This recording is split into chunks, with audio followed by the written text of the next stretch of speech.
it is obvious that this is a form of newspeak, that this is akin to what is going on in Orwell's 1984. And I have in my Substack this last week the following quotations from 1984, in which Winston, the protagonist of 1984, is being lectured by a fellow employee of the Ministry of Truth, Mini-True. Syme asks him, "Do you know that Newspeak is the only language in the world whose vocabulary gets smaller every year?" He follows that up with, "Don't you see that the whole aim of Newspeak is to narrow the range of thought?" And it is clear from this list that Stanford has put out, and which has now gotten a lot of attention because Wall Street Journal did this very brief op-ed on it, that indeed it is about constraining people and constraining thought. I will share a few of what is on their now private site, except Wall Street Journal revealed it. But here's something, what's on screen now, and I'm not going to read this whole thing, is just a screenshot from what is open to the public still, or at least it was a few days ago when I published my Substack. And it includes, just the final bullet point here, small changes could make a huge difference. Have you ever seen, heard, or said an email domain or IP address being whitelisted or blacklisted? These terms assign value connotations based on color. White equals good and black equals bad. An act which is subconsciously racialized. Consider using the words allow list and deny list. So I have had enough, frankly. So I have said here, okay, you petty tyrants and narcissists, guess what? Not everything is about race. Here I am quoting myself. Lightness and darkness, which are most simply described by the colors white and black, exist without humans around to name them. Furthermore, we are primates, the clade of mammals that has evolved in how we navigate our sensory world from being largely olfactory. Look at most mammals and you see how snouty they are. We have one right here on screen. And we see everything from neurologically to sensorially, a move within early mammals to become more olfaction-based, and then a move within primates to become more vision-based, with the frontation as our eyes move forward in our heads and we have binocular vision. We are largely visual, okay? That's what we are. We assess our world, I continue in the Substack piece, in myriad ways, but first and foremost, for most of us, we do so by sight. In darkness, we cannot see, and so darkness is more fraught. It is actually more dangerous to attempt to navigate in the darkness. Everyone knows this. You know this. Stop making everything about your particular grievance, and you might find that the world is a more expansive and fantastic place to live in. Seriously, whitelist and blacklist. As if everyone who is using terms white and black is referring to people with dark or light or dark skin color. Yeah, and it's insane. And we're also not supposed to say things are insane. We're not supposed to say so. No, we're not. Admittedly, it has been some days since I looked at this list, but my sense is that unlike the 1984 version, the policing of various perceived truths here is about protecting all sorts of people who might find themselves affronted by some turn of phrase that does not properly protect them from a disability, for example, or some piece of phenotype, and it's preposterous. It's preposterous. Oh, go ahead. No, I've got a few to share, but you go ahead. Okay. You can show my screen here again, Zach. These are, and I tweeted these out too, so those of you who were looking at my Twitter, these will be familiar to you, but they suggest instead of brown bag, consider using lunch and learn or tech talk. Why? Historically associated with the brown paper bag test that certain black sororities and fraternities used to judge skin color.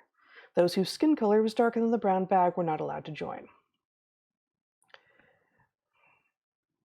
Brown bag is actually historically associated with bags that are brown because they're made of paper that's not bleached, which is actually a good thing. Yes. So that's one. Instead of abusive relationship, consider using relationship with an abusive person. Why? Because the relationship doesn't commit abuse. A person does. So it is important to make that fact clear. Because this is a pressing societal issue that people are unsure if it's the people or one of the people in a relationship, or the relationship itself that is causing the abuse. So rather than, I don't know, working to help someone who is suffering abuse at the hand of another person, we're going to police the language.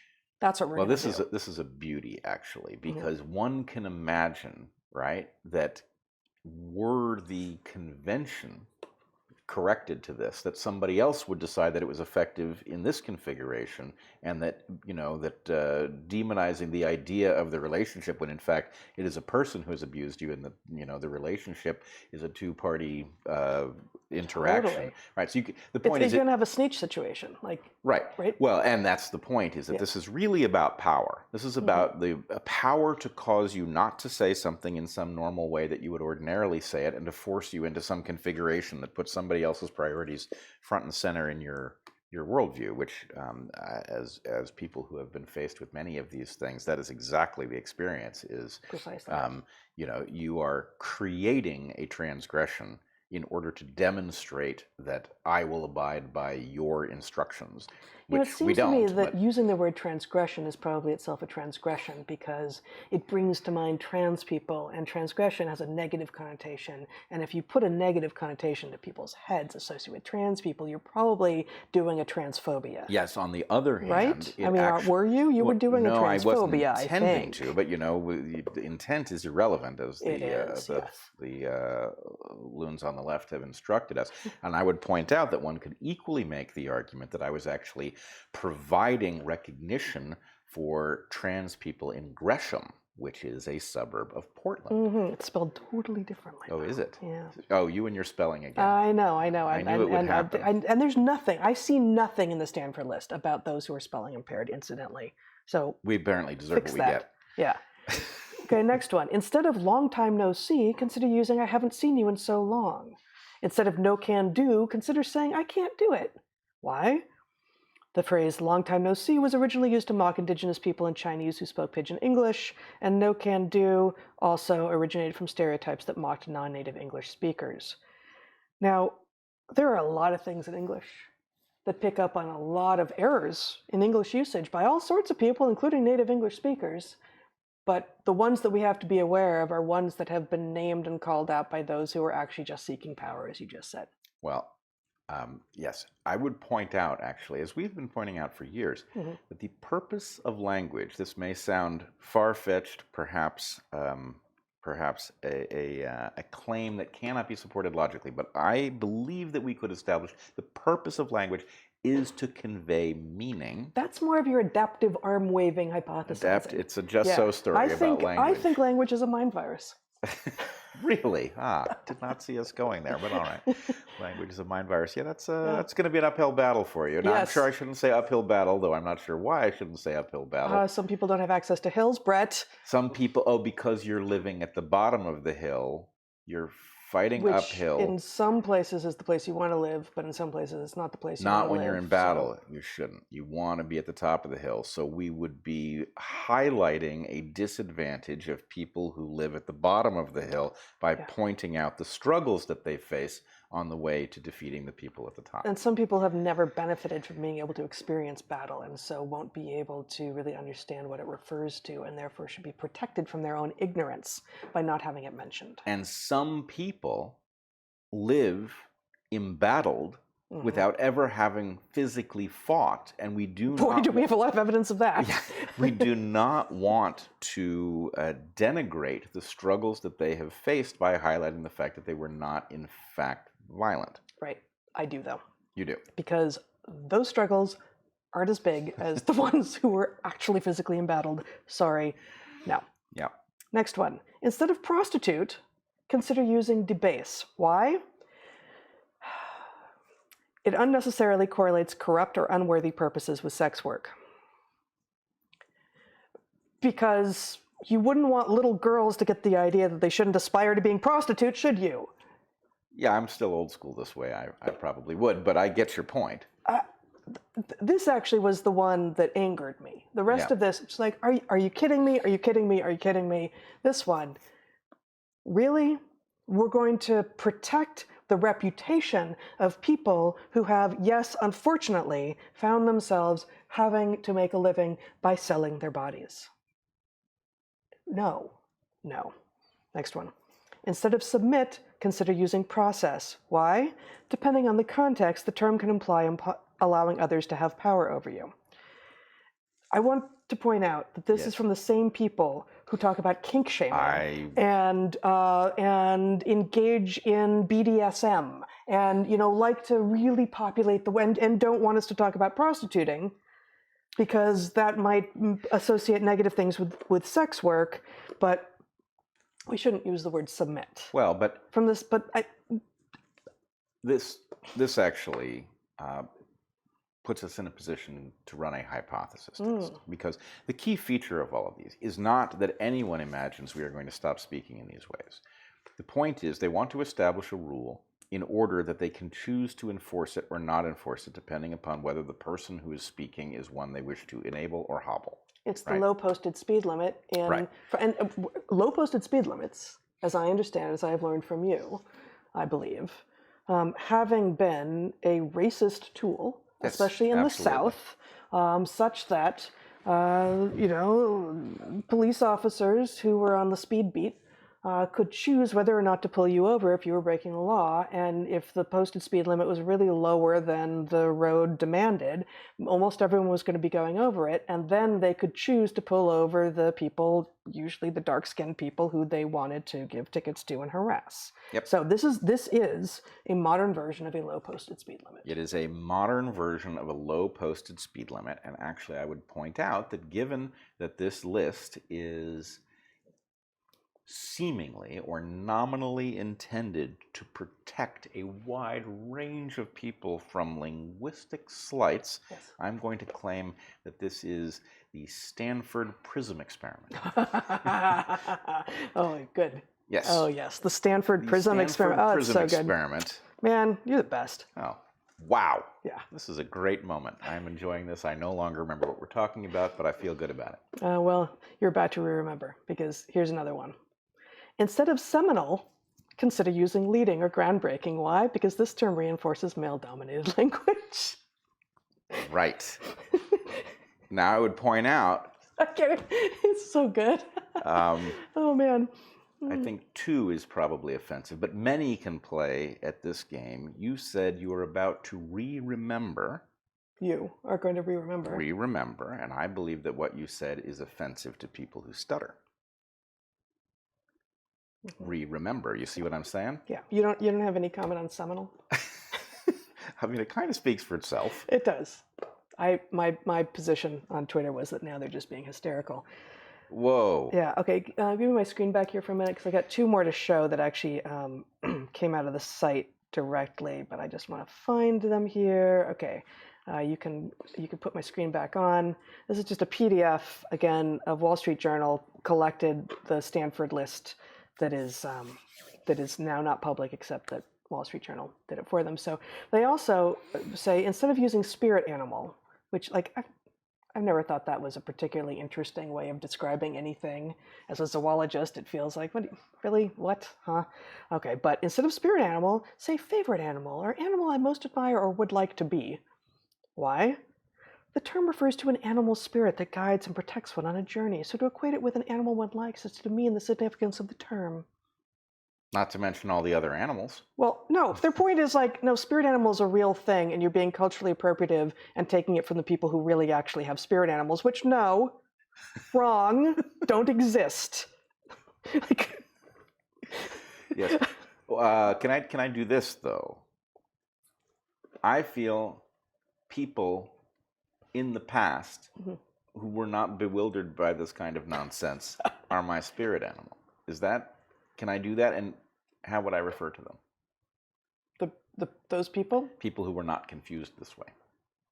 Well, I think it sounds like you want to refer to them as your spirit animal. I do want to. Okay, done. And Okay. But is that not in and of itself my defense? Because them being my spirit animals, I get to not be confused in the way that the people who made this list apparently are. Yeah, maybe. Yeah. Okay, one more. I'm going to scroll. Wait a second. Okay. No, I think you came up with it before. Did I? Yeah. What if not being confused is my kink? Then these people are shaming me. Right? Not cool. Oh, yeah. Yes. See, yeah, I yeah. think I found the loophole. Yeah. Yeah. Not being a nutter butter. Not being a nutter butter is my kink. I'm just referring to the cookies, guys. Oh, right. Nutter Right? butter. That's Got the it. cookie, Yeah. right? Yeah. Yeah. Yes, as far as I know, as a 50-something, that's It's been a what it is. while, But it's probably something else too. Okay. And finally, this is interestingly the one that got a lot of play because I think the Wall Street Journal put it in its headline, and then a lot of people went on about it. Instead of using American, consider using U.S. citizen. The context is this term often refers to people from the United States only, thereby insinuating that the U.S. is the most important country in the Americas, which is actually made up of 42 countries. Now, the thereby insinuating that the U.S. is the most important country in the Americas bit is silly.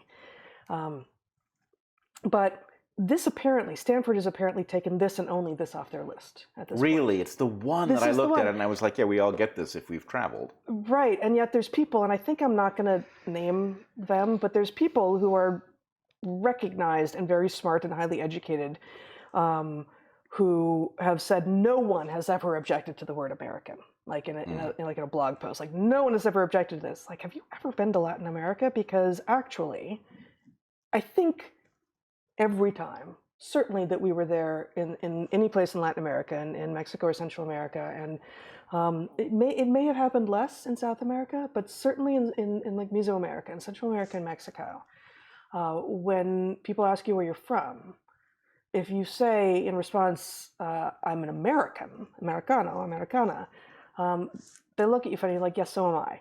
So you didn't answer where you're from. So, Estados Unidos, I'm from the United States, isn't a what are you? But, people appreciate you answering, I'm a Norte Americano, which also isn't very precise because obviously it includes Canadians and Mexicans. But like this one, as much as like I'm not going to stop referring to myself as an American when I'm in America, when I'm in the United States of America, there is a point here. Unlike almost all of the rest, and there are a few others for which there's points here. Like there are really offensive terms on this list that no one uses anymore. Who, like on the screen here, half-breed. Who calls anyone a half-breed at this point? Like, we got over that, right? Like, those who did that are not using that language anymore, right? There is language that has been understood to be actually racist in that case, and they don't say that anymore. The fact that Stanford took American off the list and didn't take, I can't even remember, some of the gender stuff is completely insane, suggests that all they're doing is responding to publicity. They have not investigated their positions at all. They are just trying to get the Wall Street Journal off their back and a few other people who didn't spend time looking through the whole list and just went like, what? American? I'm going to call myself an American. Well, like, yes, so am I. But recognize that when you're in Guatemala and you say I'm an American, you may be met with usually kind response. It's like, yeah, I am too. You still haven't told me where you're from. The funny thing is that in practice in Latin America, everybody who is awake to the issue ends up distinguishing between Norte Americanos and other Americans with the term gringo, which does have a derisive history. I believe the history is that it is a reference actually to the color of American money, strangely. Which is odd because, of course, it would be verde in Spanish. But nonetheless, the point is, whatever the etymology of the term, by referring to yourself as a gringo, or if you're referring to somebody who is not present who you are looking for, saying she's a gringa or whatever, it reveals that you are sort of wandering off. Not always. I mean, it's happened, but anyway, you are revealing that there is a kind of arrogance that often goes with being an American citizen, and that you are kind of aware that it exists. And anyway, so in communities that are mixed between people from Latin America and people visiting Latin America, the term gringo has lost its stigma and is simply used as a descriptive term with a kind of a wink. Yeah, I think when we started going together, when we started traveling together into Latin America, that would have our first trip when we were barely in our 20s would have been the early 90s. At that point, certainly before going down, I would not have used the term gringo or gringa about myself because it felt like an epithet, a slur. And now I do. Yeah, and it is the way to be clear. Yeah. When when you're there. Like, yeah, oh, that, that neighborhood's super gringified. Or, that's where the tourists are. That's where the gringos are. Like, it's become sort of normal background. It's become normal, which also, I mean, there's so many things wrong with the style of thinking that goes into a list like Stanford has produced here. Yeah. But one of them is the whole idea that one fixes problems by policing speech, which does not mean that there aren't terms that feel like, yeah, that's off. That shouldn't be there. Yep.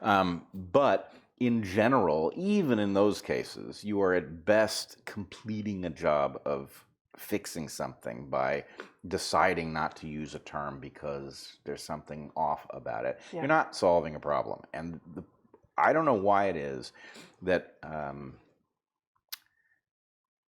feeble-minded folks who are interested in social justice, and I am not synonymizing those two things. Mm-hmm. There are many of us who are interested in justice, recognize its social dimension, but feeble-minded, petty, social justice-oriented folks in every generation become obsessed with language, mm-hmm. rather than understanding, hey, language is a tool, right? If I want, here's an example. A pet peeve of mine, as I think I've talked about on DarkHorse before, I don't like talking about Christopher Columbus because no such person ever existed, and we in general do not translate names. However, if I want to be understood, mm-hmm. I do not say Colón Day, right? Right. Cristobal Colón may have been the man's name, but if I want to be understood, I will say Columbus Day, and then maybe we'll have a conversation about why Columbus Day and Columbus, Ohio is an absurd...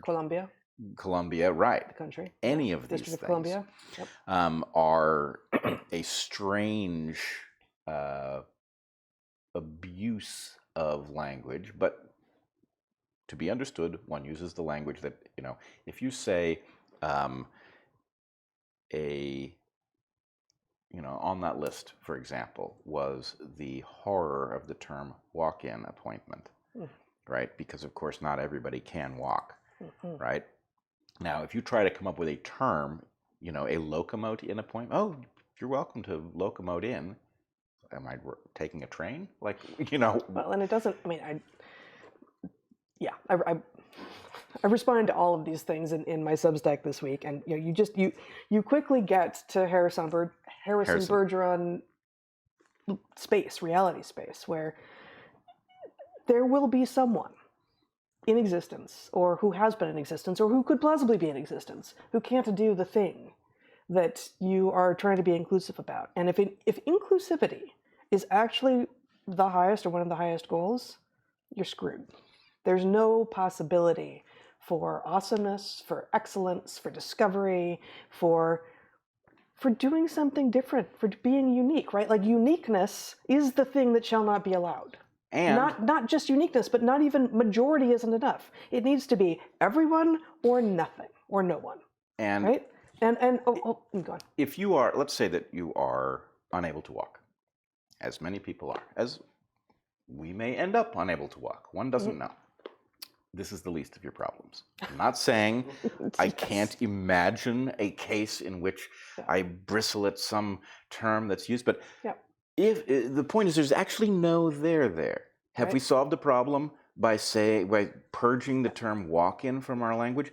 No, we have not. You could equally make the argument actually walking around people who can't walk is the real offense. So we should all not walk if we haven't established that everyone present in every context is able to join us should they so wish, right? Mm-hmm. That's as valid an argument as the idea that you shouldn't say walk-in appointment. My guess would be that if we actually were able to just survey language, that we would find people who cannot walk using the term walk-in appointment without thinking about it themselves, right? Can I make a walk-in appointment? Are walk-ins welcome, right? That kind of thing. Right.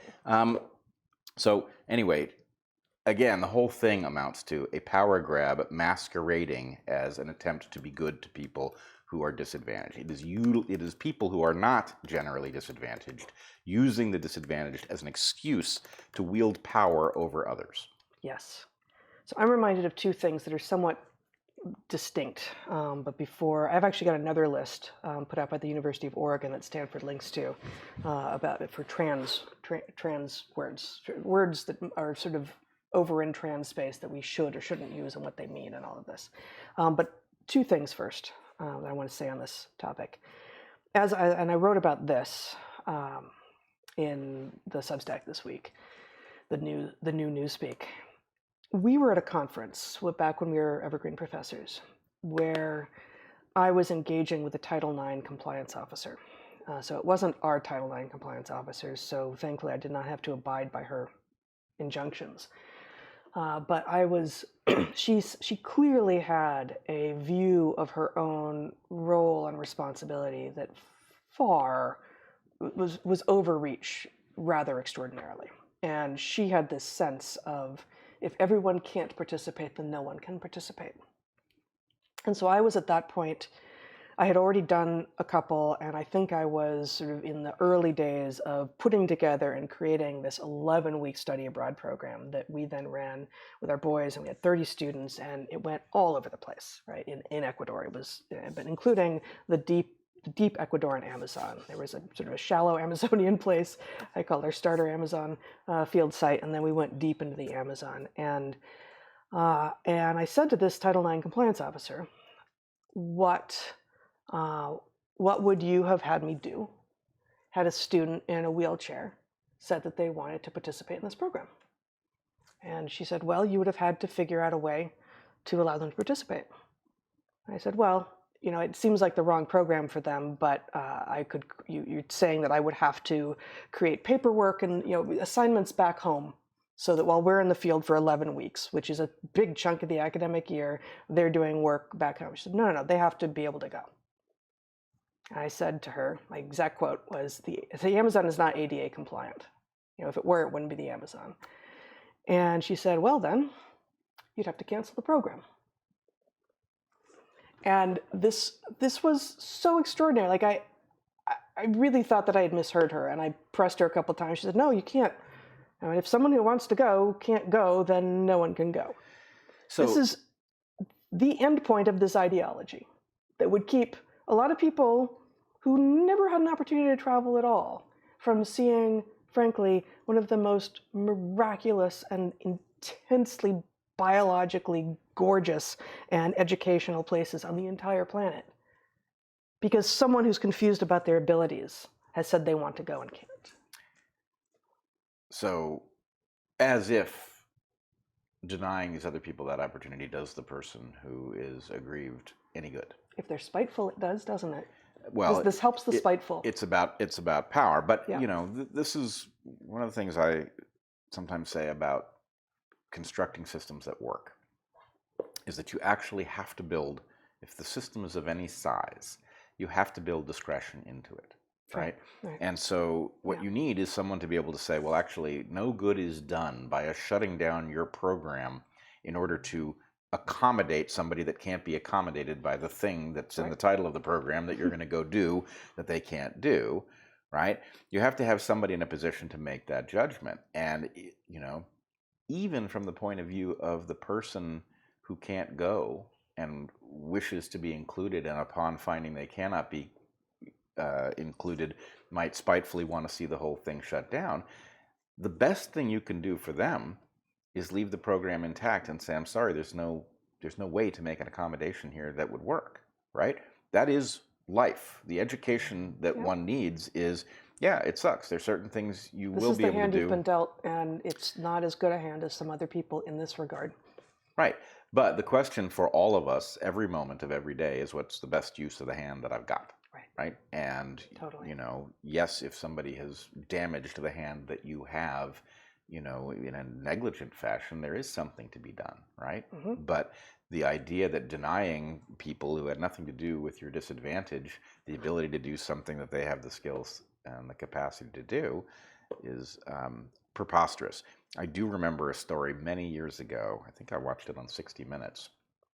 Somebody had invented, and these things now exist, we've seen them, I think, in Europe, but a bathroom that self-cleans, a public bathroom, like a stainless steel bathroom that self-cleans in between each Yeah, sprays the whole thing down with bleach or something. I don't know how it works, but it's a miraculous thing, and it solves the problem of public bathrooms become quite grotesque quickly. And I believe they were being installed, and then somebody sued because they were not ADA compliant, and they were removed. And so the idea, well, how did denying people who could have had access to this bathroom help the folks who wouldn't have been able to use it? It didn't. It's an obviously illogical remedy. In fact, it's not a remedy. It's a non-remedy that solves a dissonance. Yes. Right? Yes. But yeah, it doesn't solve the dissonance.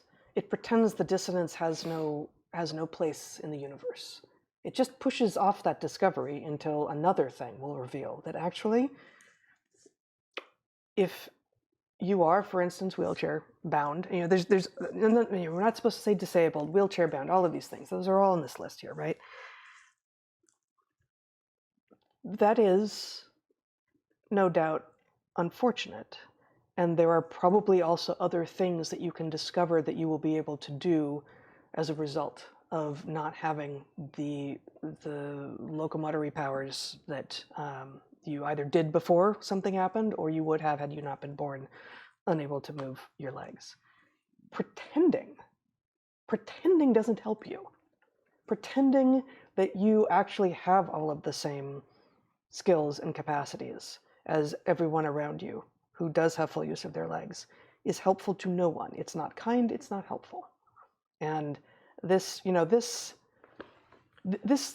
be the crux, which is that we are told, and so many, good liberals are compelled that what you need to do with regard to the trans stuff, with regard to this language stuff, is to be kind. Just be kind. Just do for the person what they ask you to do for them. It's how they feel. It's their identity. Like, you know what? Your kindness, your attempt at kindness is not only not a kindness to everyone else often, because you're actually doing damage, you're destroying systems that work and destroying the safety of women and children and homosexuals and all of this when we're talking about the trans stuff, but it's not a kindness to the person. Yeah. It's not a kindness to them to pretend that reality is not reality. Yeah. It's the opposite of a kindness. It is the opposite of a kindness. Helping somebody to be as able as they can be in light of whatever cards they've been dealt is the right thing. And pretending that we can solve their problem by policing everybody else's behavior is an absurdity.